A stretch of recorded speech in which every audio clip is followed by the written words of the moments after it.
Welcome back to our channel. Tensions in the West Philippine Sea are reaching critical levels as a powerful U.S. naval presence. Carrier Strike Group 11 operates just northeast of Scarborough Shoal. At the same time, the Philippines is drawing a clear red line against any further Chinese expansion.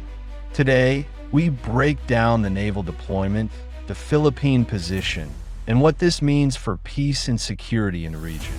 Let's get into it. Currently, the United States Navy's Carrier Strike Group 11, centered around the Nimitz-class aircraft carrier USS Nimitz, CVN 68, is operating just off the west coast of Luzon, northeast of Scarborough Shoal. This floating airbase brings unmatched air power to the region, capable of launching over 90 aircraft, including F/A-18 Super Hornets, electronic warfare platforms, and airborne early warning systems. Accompanying the USS Nimitz are at least two Arleigh Burke-class destroyers, known for their Aegis missile systems and advanced radar, a key tool for air and missile defense operations. Also part of the formation is the USS Omaha, LCS-12, an Independence-class littoral combat ship ideal for nearshore operations. Observers believe that one more Aegis destroyer is in the mix, and possibly an Australian warship, HMAS Sydney, which has been recently spotted in the South China Sea. If confirmed, this sends a powerful signal of Allied coordination. In addition to their combat capability, these warships are actively engaged in intelligence, surveillance, and reconnaissance (ISR) missions, collecting real-time data on vessel movements, signal emissions, and potential Chinese activity at the shoal. Sources familiar with regional surveillance operations say the Carrier Strike Group is also operating P-8A Poseidon maritime patrol aircraft from bases in Japan and Guam, significantly expanding coverage. These aircraft can detect submarines, track surface ships, and provide targeting data to Allied forces if needed. Meanwhile, the Philippine Navy and Air Force have increased their maritime domain awareness patrols, using TC-90 aircraft and radar-equipped vessels to feed data into the Joint Command System. This level of integration, rarely seen before, marks a shift from symbolic deployments to synchronized, layered defense, a clear message that escalation will be met with readiness. Why this location, Scarborough Shoal, or Bajo de Masinloc, is just 124 nautical miles off the Philippine province of Zambales. It's well within the Philippines' 200 nautical mile exclusive economic zone. Meanwhile, China's nearest landmass, Hainan, is over 470 nautical miles away. The shoal is a triangle-shaped coral atoll, rich in marine biodiversity and a critical fishing ground for Filipino fishermen. But its strategic importance goes beyond resources.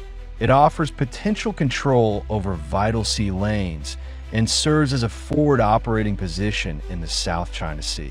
In 2016, the Hague-based Permanent Court of Arbitration ruled that no country can claim sovereignty over the shoal. It declared Scarborough as a traditional fishing ground, not subject to artificial island building or militarization. Yet, China continues to reject the ruling. In a rare and firm stance, the Philippines has now declared any Chinese construction at Scarborough Shoal as a red line. According to Jonathan Malaya of the National Security Council, turning the shoal into an island, similar to what China did at Fiery Cross or Mischief Reef, would trigger a regional crisis. Malaya stressed that the legal status of the shoal as part of Philippine territory is clear, and President Marcos Jr. has made it clear. The Philippines will not yield even an inch of territory. This red line isn't just rhetoric. It reflects growing frustration over China's doubling of activity at the shoal which includes aggressive Coast Guard maneuvers, suspected maritime militia presence, and harassment of Filipino fishermen. Satellite images from the Sea Light Initiative paint a troubling picture. Where once only 3 or 4 Chinese ships operated, there are now routinely 10 to 12 vessels, including Coast Guard, suspected militia, and survey ships. There's also evidence of giant clam destruction, allegedly caused by propeller dragging and illegal harvesting. Ecological devastation that continues to damage Philippine marine life and livelihoods. Analysts like Jay Batongbakal and Ray Powell warn these moves could be precursors to more permanent installations, possibly even a Chinese military base. Batongbakal chillingly notes, they're turning the shoal into rubble, laying the groundwork for future reclamation. This is where Carrier Strike Group 11's presence becomes more than symbolic. As analyst Jennifer Parker from the Australian National University puts it, deterrence only works with visible, credible force. U.S. operations near Scarborough, possibly joined by HMAS Sydney and other regional navies, show that the Indo-Pacific allies are watching and willing to act. Joint sails, freedom of navigation operations, and coordinated patrols are making one thing clear. Unilateral Chinese control will not go unchallenged. The U.S. Navy has not officially confirmed its mission in the area, but this deployment mirrors earlier moves near Taiwan and the Spratlys, signaling strategic intent without firing a shot. National Security Advisor Eduardo Ano reaffirmed that the Philippines is committed to diplomacy, but not at the expense of sovereignty. According to Ano, what happens at Bajo de Masinloc is not just about fishing or reefs. It's about our national future and regional security. Increased patrols, upgrades to military bases under EDCA, and diplomatic outreach to allies like the US, Japan, and Australia show that Manila is preparing for all scenarios. And with rising public support for defending maritime rights, the pressure is mounting for more assertive policy steps. With Carrier Strike Group 11 in position, Allied navies on alert, and Manila drawing a red line, the stage is set for a new phase in the West Philippine Sea dispute. Will China back down or double down?